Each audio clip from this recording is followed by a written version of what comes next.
What's going on, guys? I'm back again, and I'm back today with something that's a little bit different from my last video. So my last video was like an IRL video with me showing off my game collection. Today I'm going to be playing a game, and I'm playing Drakengard 3. Now Drakengard 3 is a game developed by Access Games, director Yoko Taro, and some other people.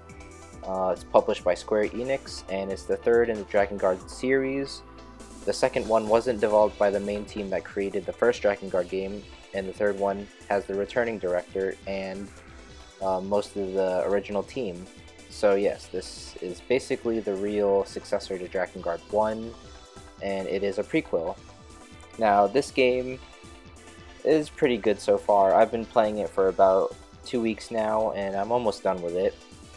And my impressions of it are that it's fun, but overall, maybe a 7 out of 10 game, only so far, because right now the combat is definitely mashy.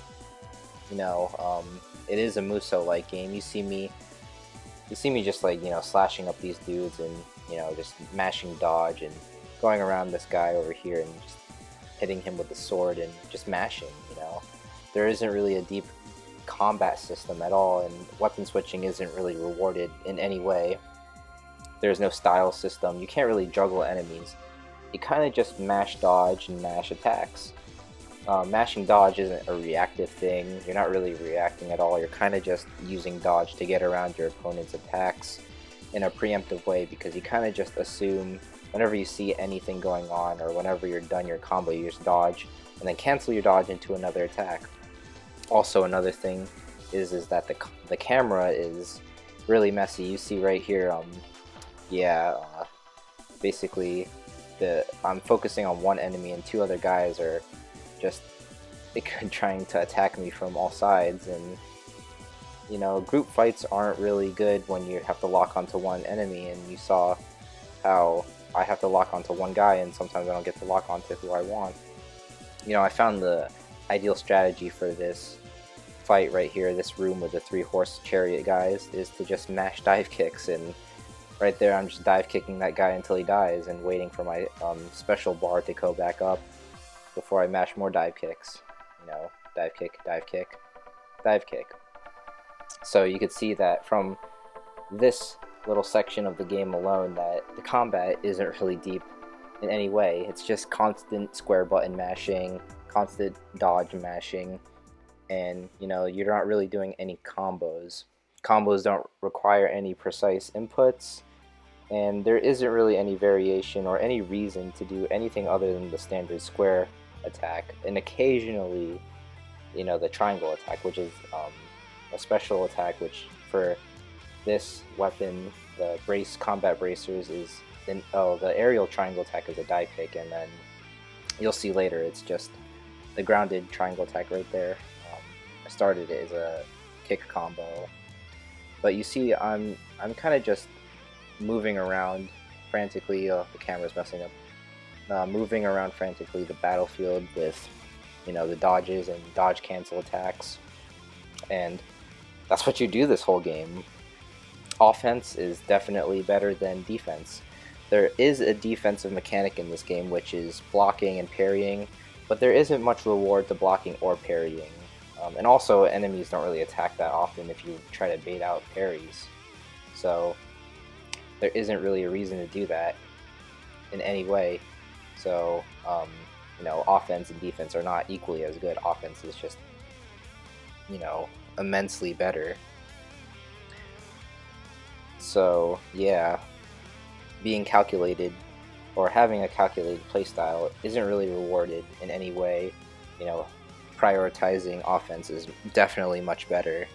Having your skill sets both be good in defense and offense is not really good for this game.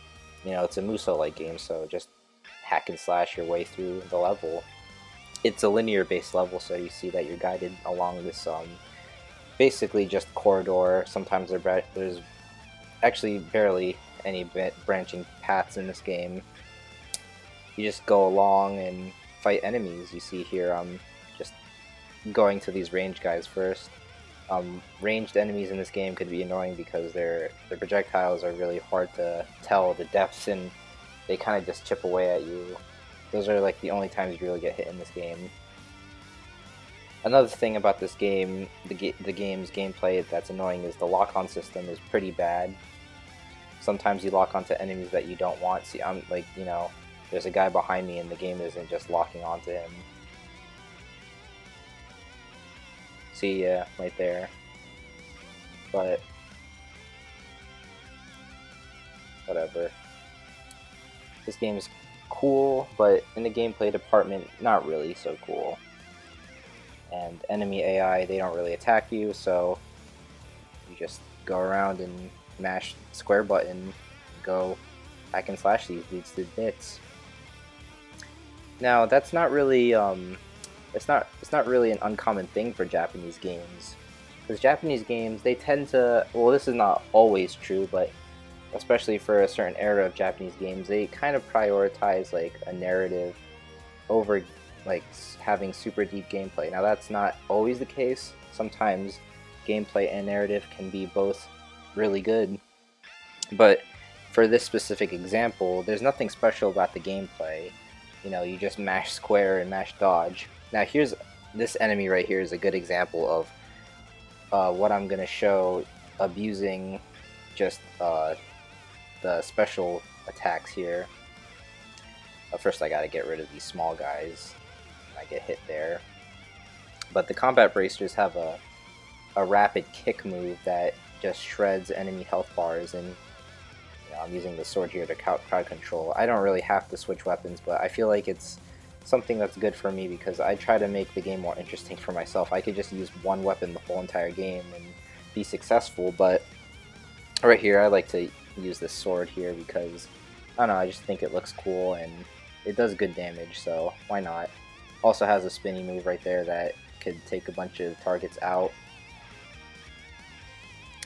But yeah, I'm focusing these little guys first, but when I get to the big Titan guy back there, I'm gonna show this really easy strategy that I found with these ice bracers.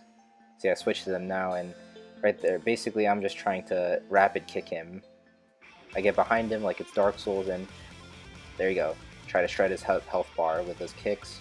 You know, when he gears up for an attack, just go behind him again, but then go back to the kicks. Rapid kicks, dodge, dodge. Oh, I get stuck in his legs, but I get hit. Dive kick, but straight to the kicks. It's a health bar shredder, and you can see how his health bar is just going down like it's nothing. And some of the enemies in this game are spongy, especially the big guys. But I found this technique to be almost like game breaking, and I just abuse it. And you know, these Japanese games usually have just like one combo that works. I did that in Devil May Cry. I just used one combo basically the whole time. Or in a game like Devil May Cry, you use multiple weapons, but I ended up just using one that I'm most familiar with, which is the sword. There, I activate Intoner mode, which is just like an ultimate mode, makes you do massive damage, and you don't take any damage yourself, and you don't take any hits, so, you know, I'm just mashing right there. Nothing deep, just mashing. Kill the guy, the door opens. But anyway, back to Japanese games. This game is a great example of gameplay doesn't really do anything special, but the narrative does, and you know, the story so far is pretty cool. The characters are all quirky, and they all have these special quirks. See, I'm trying to bait the parry, but then I remember that there's not much worth, so I just go around and smash these guys with a spear. But a good example of a Japanese game not doing gameplay first would be a game like Deadly Premonition. You know, Deadly Premonition is narratively one of the most like cool games ever, crime mystery, but the gameplay itself isn't really that good. You know, there's like puzzle sections, there's shooting, but the shooting isn't good, the enemies aren't very good, there isn't really a good dodge system or anything. You know, it's not really deep, not really any sort of leveling mechanic. You kind of just aim and shoot in a stiff way, and it's kind of like, well, okay. And also the melee is pretty bad. You have to, it's one of those games where you have to get into the ready stance and then you press a button to use your melee weapon. It's not very fluid, it's very stiff, but you know, the game's narrative almost makes up for that, but the gameplay is kind of like but who cares, really? You know, if if you're gameplay front, then you could play a Western game, you know, a better shooter like Red Dead or something, but it won't give you the narrative that Deadly Premonition does, the unique narrative. Another game that doesn't really have the most deep combat or gameplay is something like Dark Souls or Demon Souls. You really only have R1, R2s, and rolls. There's nothing deep about that, but you know, the world is immersive. You know, the narrative, if there even is one in those games, is very good. It's very rewarding, and also the intricacies between your R1s and R2s and the enemies' attack patterns makes it so that it does have its own deepness to it, its own depth, but you know, overall, no combos, no juggling, nothing technical. You know, there's nothing technical about just pressing R1s, but it's about, you know, using what you have, and in these simple systems and like Japanese games like that, you know, they make you learn around it, instead of mastering all the combos and stuff. You learn how to use the mechanics, really, if that makes any sense. But yeah, another example of that is No More Heroes. You know, there's high and low attacks, but most of the time you kind of just do the same combo with a quick time event finisher. There's nothing super deep about the combat system, but the narrative and the presentation and the characters are cool in that game. Now here, look at this. I'm going to use the kick attacks and shred this Golem's health bar. But this game puts 2 of them, so you know, I need to be wary of these attacks. So I'm dodging whenever I see their leg go up, and this guy's going to shoot his arm, so I'm just going to go around here. And I'm going to try to just shred this Golem's health bar with some attacks. I get hit here, but it's no worry. Just kick this motherfucker down. Chun-Li style. But yeah, this game also doesn't really...